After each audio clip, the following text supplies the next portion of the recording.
Assalamualaikum warahmatullahi wabarakatuh. Perkenalkan, nama saya Rasti Intan Pratiwi dengan NIM 20244064051116. Baik, di sini saya akan menjelaskan tentang perkembangbiakan tumbuhan. Pada slide ini dijelaskan tentang perkembangbiakan generatif pada tumbuhan. Secara umum, perkembangbiakan tumbuhan dibagi menjadi dua, yaitu generatif dan vegetatif. Perkembangbiakan generatif adalah proses perkembangbiak yang terjadi melalui perkawinan antara sel kelamin jantan dan sel kelamin betina sehingga menghasilkan biji. Pada tumbuhan berbunga, proses ini diawali dengan penyerbukan, yaitu menempelnya serbuk sari pada kepala putik. Setelah itu, terjadi pembuahan dan terbentuklah biji yang nantinya dapat tumbuh menjadi tanaman baru. Contoh tumbuhan yang berkembangbiak secara generatif yaitu mangga, padi, jagung, dan bunga matahari. Pada slide ini dijelaskan tahapan perkembangbiakan generatif pada tumbuhan. Tahapan pertama adalah penyerbukan. Pada proses ini serbuk sari dari benang sari menempel pada kepala putik. Tahap kedua yaitu pembuahan. Setelah serbuk sari menempel, serbuk sari akan tumbuh menuju ovarium dan bertemu dengan sel telur sehingga terjadi pembuahan. Tahap ketiga adalah terbentuknya biji. Setelah pembuahan terjadi, bakal biji berkembang menjadi biji. Tahap terakhir yaitu biji berkecambah. Biji yang jatuh ke tanah dan mendapatkan air serta cahaya matahari akan tumbuh menjadi tumbuhan baru. Jadi proses generatif itu dimulai dari penyerbukan hingga akhirnya terbentuk tanaman baru.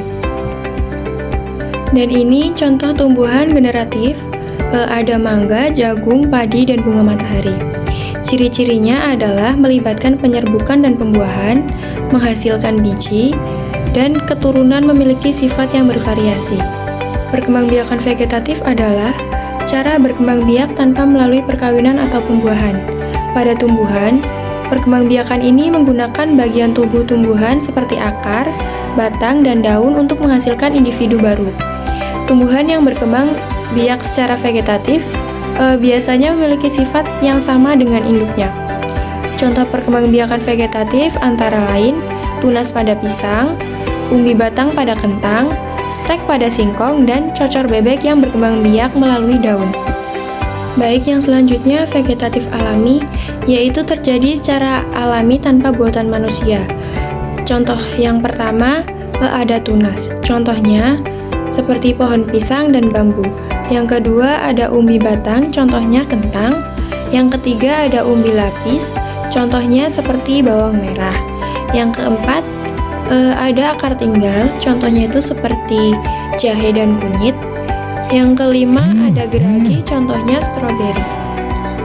Slide berikutnya membahas tentang vegetatif buatan. Vegetatif buatan adalah perkembangbiakan tumbuhan yang dilakukan dengan bantuan manusia untuk memperoleh tanaman baru dengan cepat dan memiliki sifat yang sama seperti induknya. Ada beberapa contoh vegetatif buatan. Yang pertama ada cangkok, yaitu mengupas kulit batang lalu dibungkus tanah agar tumbuh akar. Yang kedua stek, yaitu menanam potongan batang atau daun sehingga tumbuh menjadi tanaman baru. Yang ketiga ada okulasi atau tempel, yaitu menempelkan mata tunas dari tanaman lain pada batang tanaman induk. Yang keempat ada sambung pucuk, yaitu menyambungkan batang bawah dan batang atas dari dua tanaman berbeda agar menghasilkan tanaman yang lebih unggul. Teknik vegetatif buatan itu banyak digunakan dalam pertanian dan perkebunan karena lebih cepat menghasilkan tanaman baru.